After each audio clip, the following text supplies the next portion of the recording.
citizens of the country and as leaders of the future, a lot of emphasis will have to happen on what exactly is that role that we expect these children to play beyond politics. So one aspect that the science department suggested and we have taken up today on the occasion of Republic Day is to launch this week-long celebration starting today on National Water Day. It's going to be a week-long celebration, and one amongst this is going to be this debate that we are going to start shortly. Other things on the anvil which are going to open out to our children would be writing essays, drawings, posters, slogans, all of them speaking about the importance of water. Now, why water? You know, Coleridge gave a clarion call in the rhyme of the Ancient Mariner when he said, water, water everywhere, but not a drop to drink. How ironical it is that there is water, but there's no water. So what's gone wrong with our water management? Why is it there is water, but there's no potable water? What's happening? So the big question now is, who is responsible for this?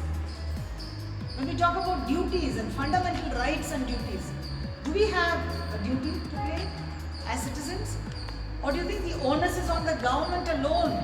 And the government is responsible for ensuring that there is water everywhere and the water management happens.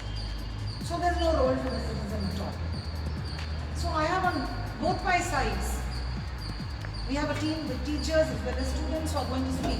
The team on my right is going to speak on the role of the government, and the government alone being responsible for ensuring that good potable water reaches every citizen's home.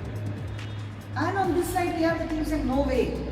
It is the responsibility of every citizen to ensure that proper water management happens. So I leave the floor to both the sides to speak their parts and tell us, without tearing each other out with our claws, as to what you think is the rationale for ensuring that every citizen gets that precious drop of water in the home.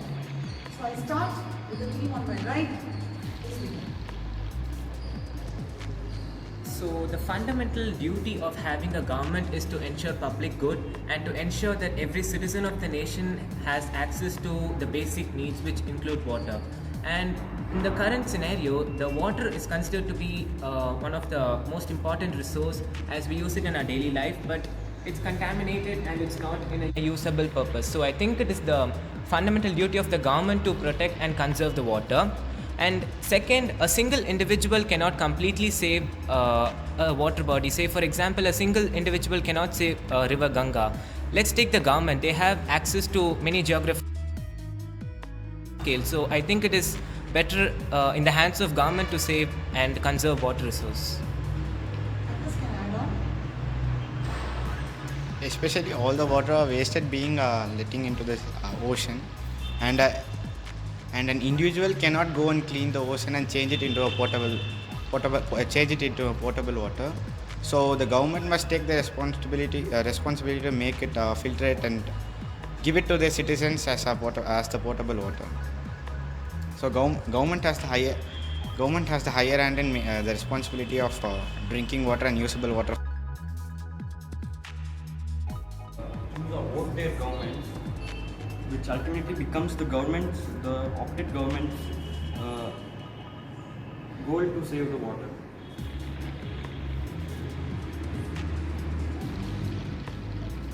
So I think my think that what is the precious resource which we have to definitely conserve.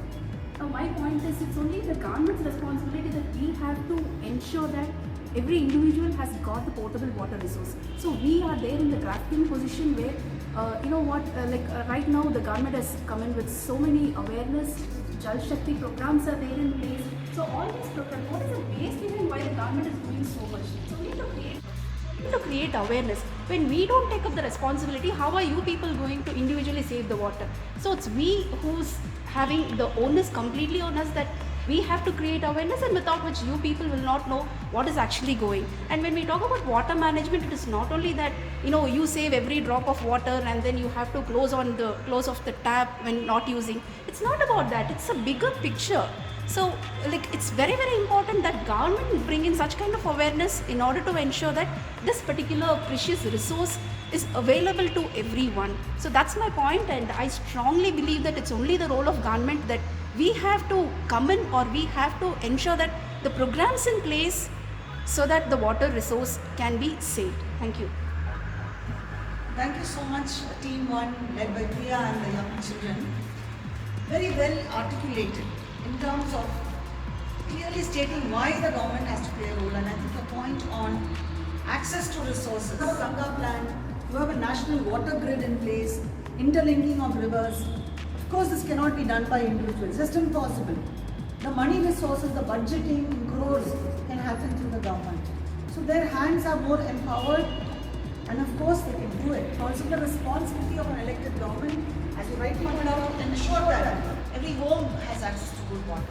Yes, but there is a role for the citizen. I don't think citizens can sit back and just take it easy and say the government should be anyways doing it. Because the government is made of citizens, right? So we are now going to ask the team here, what do you think, irrespective of the government performance on the water management, what is the role of every citizen in ensuring that this water becomes potable and reachable for all, and conserve and reachable for all, and conserve the precious resource? Go ahead, you are the role. Go ahead. One of the major reasons for water pollution is people polluting the water. So it is their responsibility to take care of it. It's their responsibility to conserve the water and save the water. Adding on to Aishwarya's point, I'd like to point out that water was available to humans before a government was created. So as human beings, it is our right as individuals to have good proper water management and conserve water and use water as much as we need and not waste water. So adding on to their point, as we all know that water has been there since humanity was created, and it is also natural material. So if we are going to the water scarcity right now, it means we are doing something wrong, and it is associated with cause very good things. Water pollution, deforestation, all very very negative and environment. And we also don't see any bigger steps in taking care of water.